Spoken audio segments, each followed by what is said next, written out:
Adətən qırqovulun düşməni insan sayılır.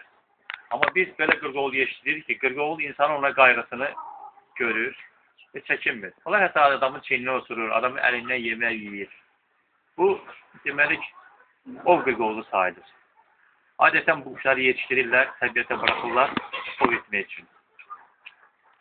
Biz hələlik bizim Respublikada belə imkanlar olmadığı üçün fərdi qaydada bunları saxlayırıq, fiziki şəxslərə satırıq.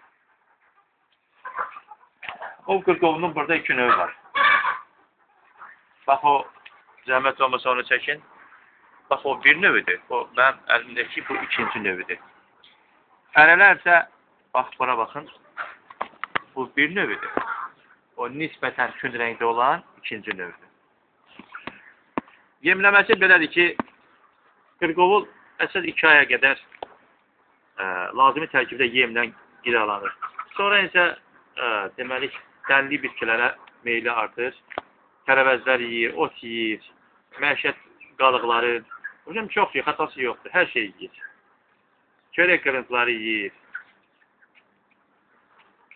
Hoşum, hələ ki budur.